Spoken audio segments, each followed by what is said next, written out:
Hi, I'm Marlon Berry, Superintendent of the Rogers Public Schools, and I am thrilled to be able to read a book along with all the Lowell Braves and your families. The book today is called Hannah, A Young Girl with Big Dreams. The author is Gloria Whelan, and it's a National Book Award winner. So I'm excited to read the first chapter, so here we go, Braves. It was the fall of 1887. I heard Papa's horse and wagon before my brother Johnny and sister Verna did. Because I can't see, I listen harder than they do. Ever since I learned the new teacher was coming to board with us, I tried to imagine what she would look like. I thought she might be heaped into a round, soft shape like the big pile of laundry Mama does on Mondays.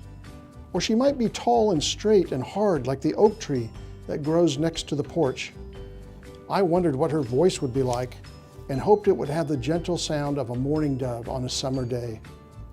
When the buggy pulled up, everyone rushed to the window to see her. I just stayed put. I had been told often enough to keep out of the way so I wouldn't get knocked over when people were rushing around. Verna didn't forget me though. She called out, "Hannah, the teacher's pretty. She's got a big puff of brown hair and a lace collar on her jacket." "Never mind pretty," Mama said. "Pretty doesn't make a good teacher." We were picked to have the teacher live with us because our farm was the nearest one to the school after the Bonners farm. The Bonners couldn't board teachers anymore because they were getting too old. Even though it would mean more work for her, Mama looked forward to having the teacher. Our nearest neighbor was Mr. Peterson, and there were no women on his farm, so the teacher would be company for Mama. Papa liked the idea of having the teacher too, because she would pay us $1 a week for her room and 3 meals a day. It was money you could count on, not like money you got from the winter wheat that might freeze or the corn that could dry up if the rain didn't come.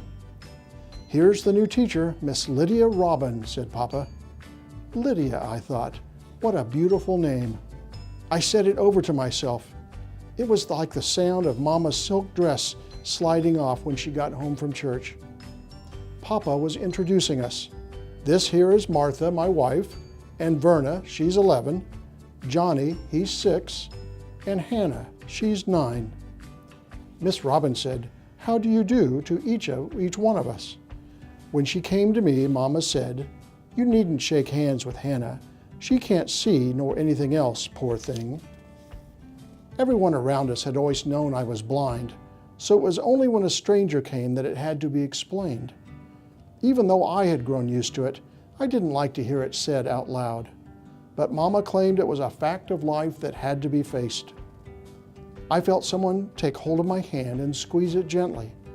I knew it must be Miss Robin's hand because it was soft and smooth.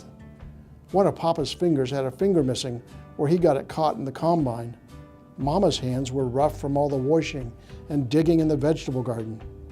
Johnny's hands were little and sort of damp because he still sucked his thumb. Verna's hands felt raggedy at the nails because she bit them. "How do you do, Hannah?" Miss Robin said. "I look forward to having your 3 children in my class, Mrs. Thomas." Mama said Verna and Johnny won't give you any trouble. Hannah doesn't go to school. There's no point to it. Mama's plain spoken, but I guess what she said sounded a little harder even to her. She knows how I hate it when Verna and Johnny leave me behind in the morning. So she added, "Hannah keeps me company."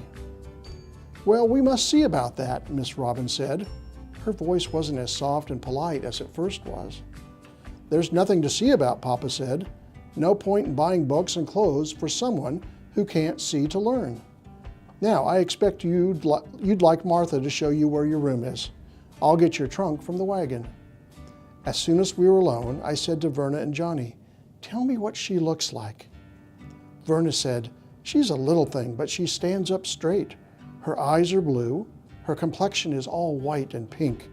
Her jacket has little buttons down the front and a sort of ruffle in the back." Miss Robin sounded elegant. I sighed and wondered what I looked like to her. I hoped she wouldn't notice that my hand-me-down dress from Verna was too large for me. I knew my hair was tangled too. When it was long like now, I had trouble combing it. Mama had been so busy she'd forgotten to cut it. "Even though she's little, I think she'll be able to handle the older boys," said Verna.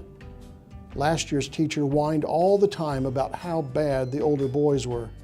They threw erasers across the schoolroom and didn't do their lessons. They even tipped the privy over one night. The teacher complained, but she never did anything. Verna and Johnny were good about telling me what happened at school, but it wasn't the same as being there. I would have given just about anything to go to school. Lowell Braves, thank you very much for letting me read chapter 1 with you. I hope you look forward to the rest of the book. Thanks.